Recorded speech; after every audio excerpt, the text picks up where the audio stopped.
Welcome to Creative Writing Energy, conversations about the writer's life, craft and alternative practices with Kim Peterson and Catherine Evans. Hi Kath, how are you today? I'm good, thanks Kim. How are you? I'm well, thanks. Good. Well, yep.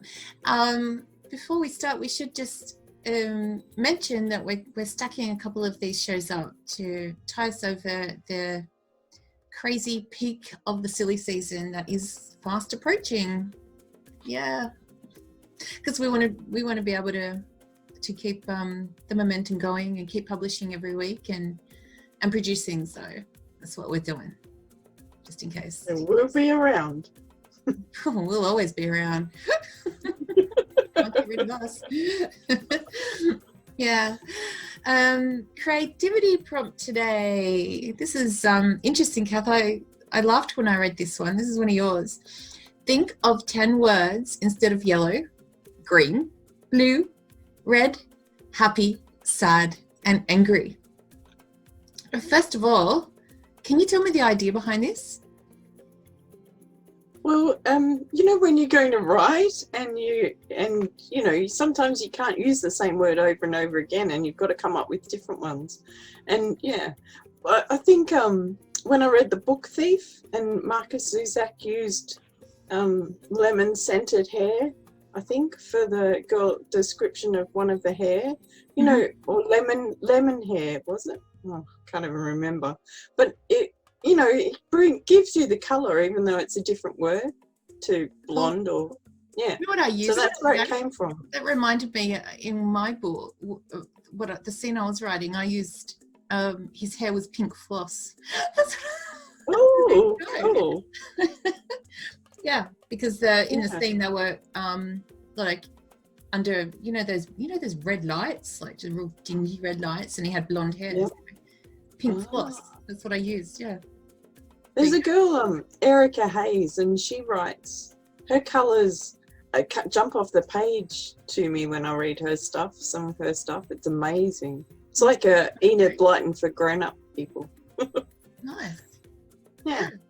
So talk about thinking of 10 words. Should we do it quickly? Okay. Let's try. Okay, I'll start. Purple. You're thinking too hard. Grape, eggplant. Flower. Pre-dawn light. Pre-dawn light. That was 3 words. That's too many words. It's closer to 10 now. Yeah, that'll do. Okay. Cards. You first. Let's do it. Oh. Did you shuffle? Trust your vibes again. Yes, I shuffled. See how we go. Ooh. Play. Play. That goes with our silly 10 words. That didn't actually work out. Yeah. I was thinking of yellow, not purple. Well, purple was, no, you're not allowed to think of yellow. Are we? Oh God. It's all right. I just thought we're just going to vomit out 10 words, the words that just come off our mind. Yeah, but I've got to be in a right frame of mind to vomit words, otherwise they just stall in my head. Okay. Purple went, oh, purple, shit, I don't know anything. Rain. Purple rain. Yeah. But then there's mauve and violet, like, Yeah, honestly, I can think of necessarily heaps have now. to be a colour as a throwback. No. Any word. You can think of heaps, it just stunned me. Blood. Okay, places to activate your higher awareness and instantly restore good vibrations, all you need is a serious dose of recreation and playtime. Cool. I like that. I like it too. I'm digging it. Okay. I am on the soul journey. Nice. Adversity. Oh, I thought it was going to be something good with play. I accept the challenges. That challenges are the best way to learn. Oh. Yeah. Yes, though. Bit of downers today. Yeah. After play, I thought play Next was one's going to be balance. me. That doesn't count though. But maybe in adversity, the best thing to do is play to get you through it. Well, you know, we're always faced with adversity, aren't we? If we weren't, life would be pretty boring. Yeah. Yeah. Easy. We grow through adversity. We stretch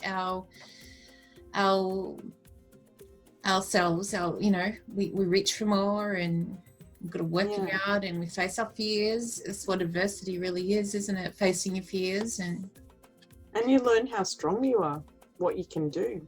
You do. Yeah. It can be crippling, you know, when you're faced with certain life situations, and you know, people can hang around. I mean, I did it. I was in a, you know, a marriage for many years, and it was not a very nice environment, and I kind of felt trapped. You know, and really, we're never trapped. We always have a choice about which way to go, and we can make that happen.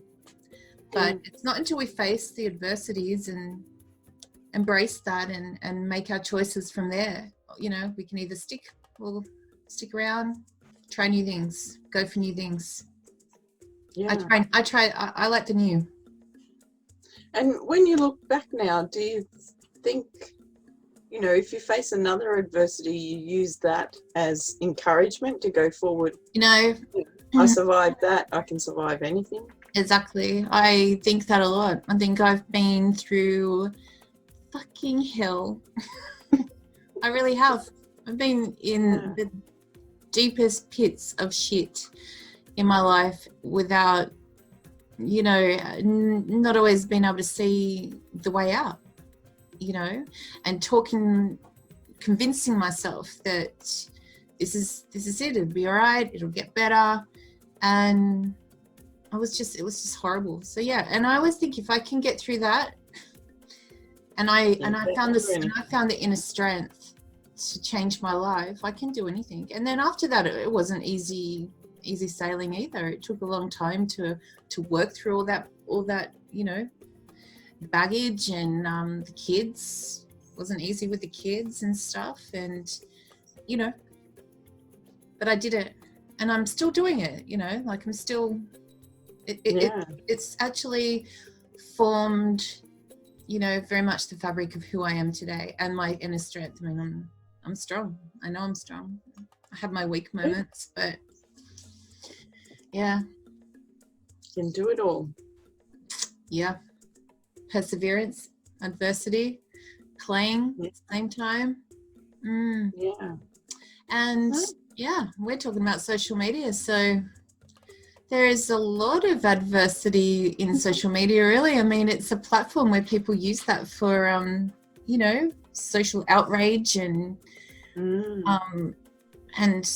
all that kind of thing. Yeah. And there can be play on there as well. Like, actually, these cards kind of go with it, don't they? They do. They do. So what's your relationship to social media as an author, but also personally? How do you use it? How do you find it for your business? Do you know, I have that love-hate relationship with social media. I know that I'm an addict to this kind of stuff. Like way back in the 90s when the internet took off, I was totally addicted to talkers, which were kind of like the precursor to social media. So when it became commonplace that everyone was on Facebook and Twitter and blah, blah, blah, blah, blah, I really had to put in rules for myself so I didn't end up totally hooked like I was in the 90s. Like I couldn't go a day without getting on and talking to people, and yeah, it was terrible. So I really, and there's two of me, like there's Catherine Evans and Kate Elling, so I've got to have two author profiles. And yeah, so I try really hard not to have it attached to me all the time. I turn off all my notifications. I don't get any of those round bubbles and bips and blah, blah, blahs to tell me that people have done something. I just have little times where I'll pick up the phone or the iPad and work on it. I don't log on my desktop either unless I have to. it's become a very big part of modern experience, human experience, hasn't it? Yeah. You know, I have an adult niece who, she said there was this guy she went out with, and he was the first guy she'd ever talked to on the phone. And I was like, what do you mean? How do you meet them normally? And it's all texting and messaging, and that they don't actually ring each other anymore. oh yeah, well, Odd, I think isn't it? I'm assuming the whole dating scene has completely changed, like compared to, I mean, you know, I haven't had to date, touch wood, for a long time, and I wouldn't want to go back into that scene. No. But it's definitely changed. You know, I think when I met my husband, I met him the real way. There was no social media. What, at a pub? It was actually a pub, a bar, but you know, I wasn't going to bars or anything really. My mum had come down from interstate, and it was one of my friend's birthday. My friend had a friend who was having a birthday and get together, and she's like, "Come along." So I went, and that was it. Yeah. But it was a lot of fun, you know, a lot of fun.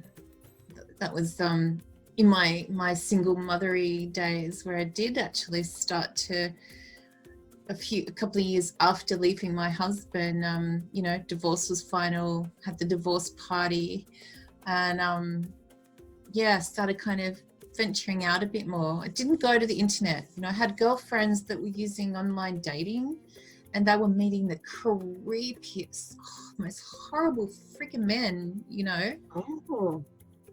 I have a friend I have a friend who I used to babysit for her when I was about 18, and she was on online dating, and she married one of the guys she met on online dating. They're still together now. Yeah, like, well, you know, 30 years later.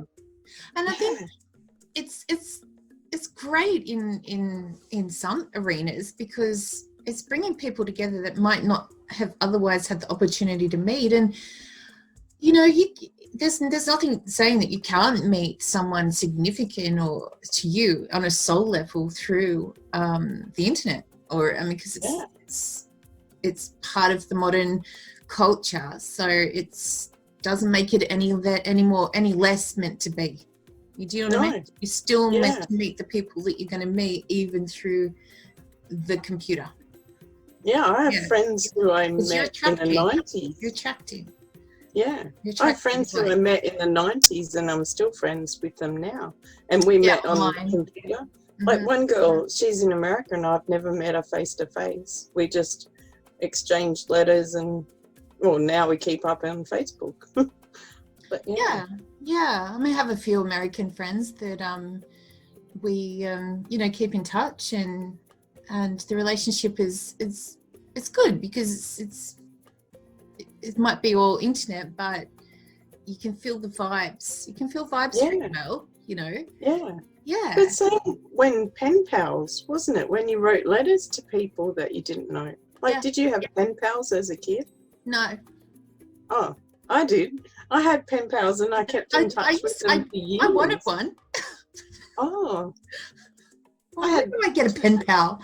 I had quite a few. Yeah. I was a big letter writer as a kid. I wrote letters with my friend after school. I think I told you that. You know. Oh, that's right. Yeah. But social media, I mean, it's here.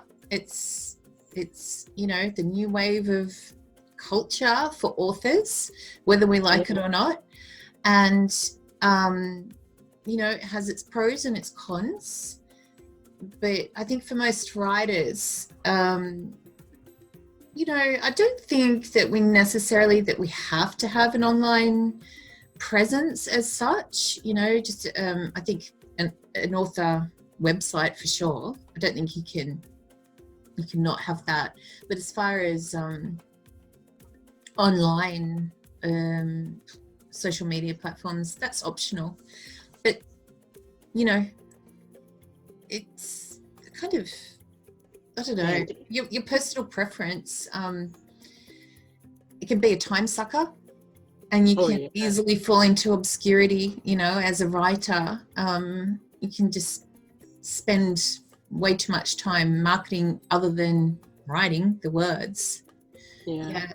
I mean, I have a Facebook page, author page, and I did spend a little time working at that for a while, you know, and I had quite a good engagement going on there, but I don't know, I don't go onto Facebook a whole lot anymore. I'm not a big on Facebook. I much prefer Twitter. I love Twitter. Yeah, I love Twitter. I love it. It's, you know, I love how the tweets have to be short. It's kind of like an elevator pitch every time you're tweeting. It's fast, you know. It's I think for writers and authors, there's a lot of information there, you know, there's a lot of professionals on that platform in the publishing industry. Yeah, what do you think? Yeah, I'm bad at using social media for my author profile. I kind of use it for my own purposes, which kind of, I don't know if it defeats the purpose or not. It's a bit different. Kim's just moving around if you hear strange noises. my chair keeps sinking on it. Oh. I gotta hike it up. Right. Yeah. So in our book, like, I used a lot of cards and pictures of cards, and I follow those people who created those cards on social media. So my Kate Link Instagram, I follow most of those people, I think, and chat to them and watch them make new card decks and stuff, and that's kind of fun. So yeah, Kate Link's Instagram seems to follow ocean and as a spiritual things. So does my Facebook, really. But Kate Link's Twitter, I follow writers on that pretty much. And now I've got into some mad witch thing that's women gender thing, you know, women against the patriarchy. Burn the bra. But Catherine, but Catherine Evans is a bit saner and quieter, and only follow a couple of people on Instagram, put up pictures. But I talk to readers on Facebook a lot.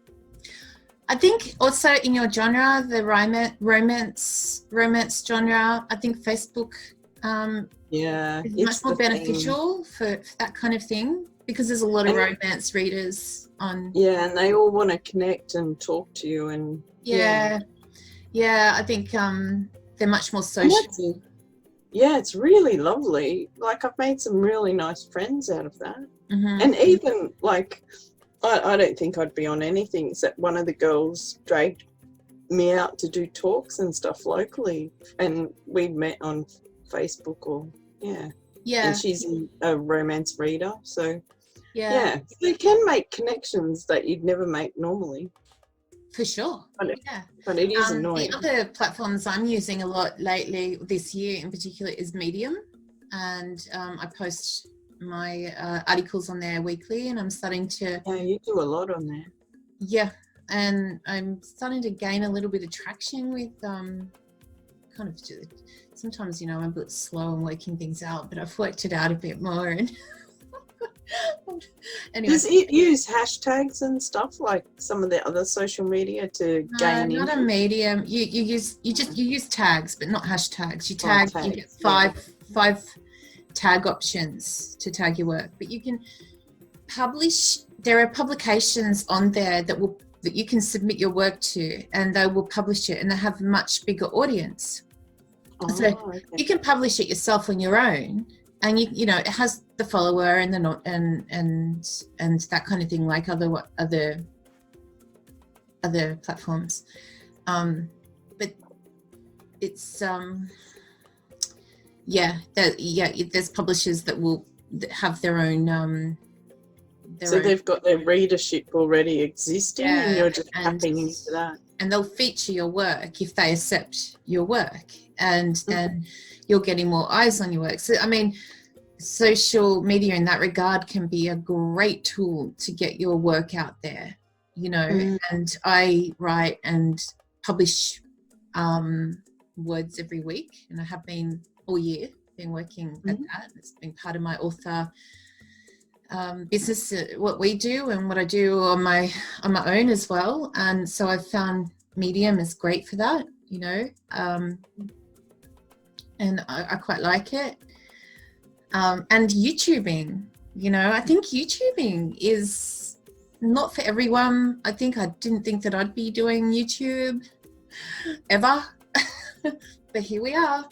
And it's a great tool to get your personality out, like who you are. People can really connect with you through video. They can hear you, they can sense you, feel your vibes. They get a sense of who you are, and it's a great way to send your message out into the world as well, you know. And yeah, I mean, I think video is a very powerful tool as far as getting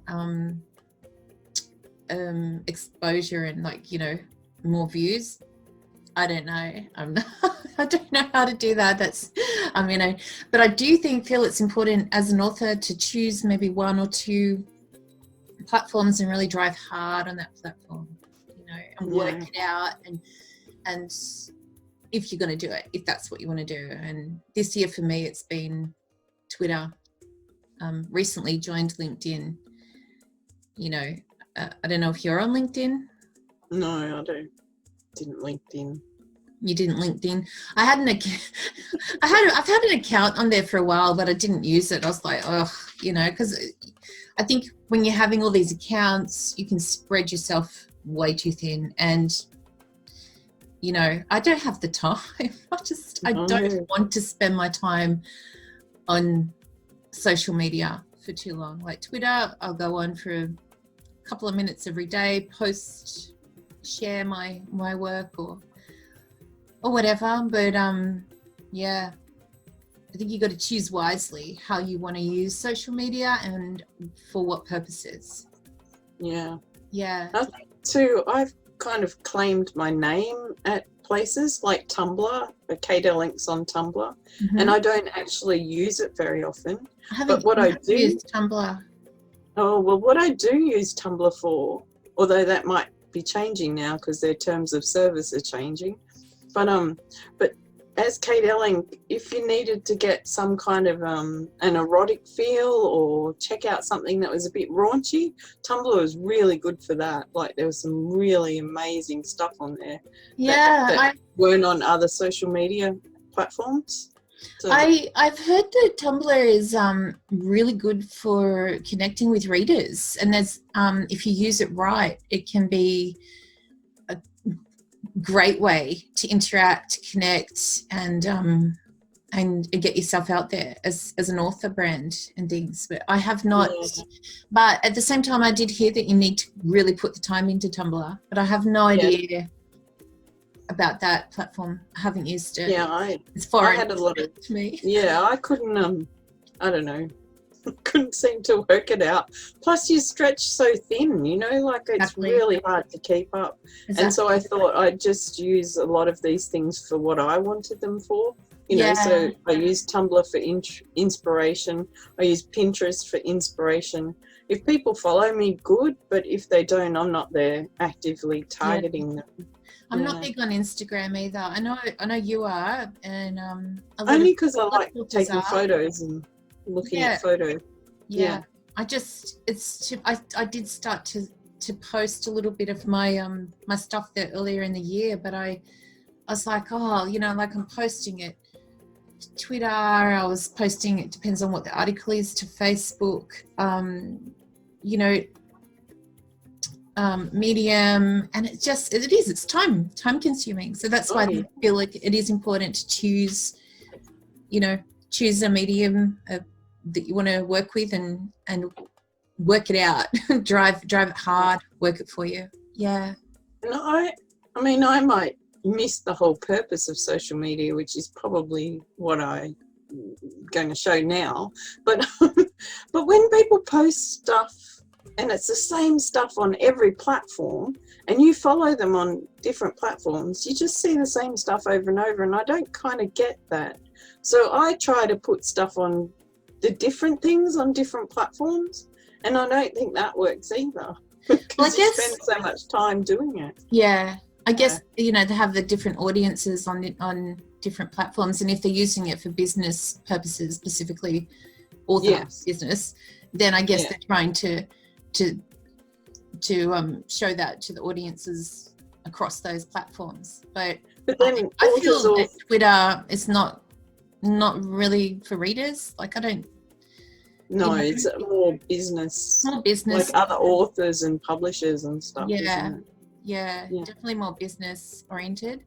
But I don't get too how authors follow each other on everything. Like, do they ever read each other's stuff? No, I don't. I'm not into that either. Like, you know, I've been in those Facebook groups where it's like, you know, I did it a few times, especially in the early days. Like, you know, post your BookBub link here, and we'll follow each other. And after a bit, I'm like, well, what's the point? Yeah, I know. I don't get that either. Wait, you're not my reader. I want my readers to follow me on those platforms, you know? Yeah. It's like a game of how many people can follow you, rather than trying to target the people that are going to read you, isn't it? Yeah. And I've got 10 million followers. And if you've got the wrong followers on Facebook, specifically, you know, when you want to run a Facebook boost your post, or what you're showing it to other authors, you're going to show it to, you know, I'm so not into Facebook. I'm not interested in Facebook much at all. Like my mom. Oh, your mum's on all the time. I know, she's on your Facebook, isn't she? Holy crap.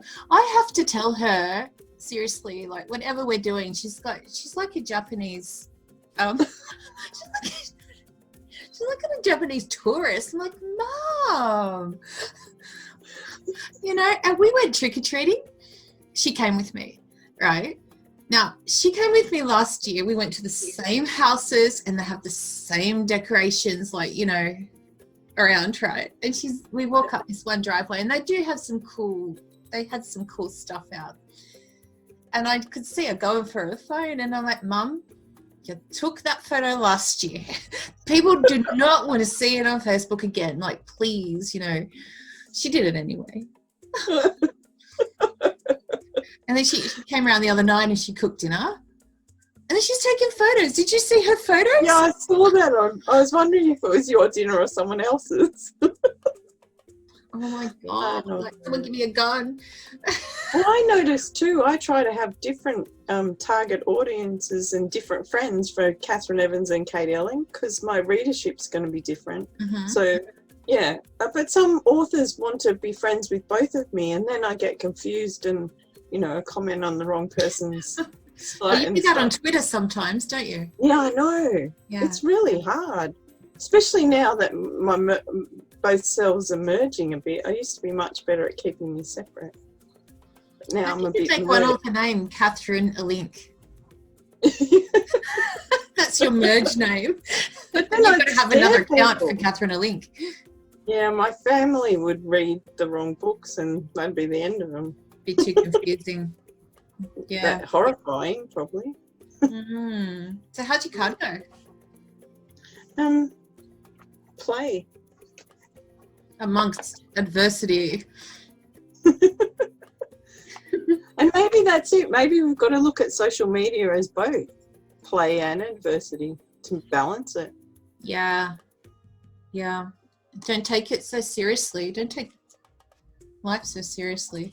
Yeah. I think, and a lot of people will use social media to present this sort of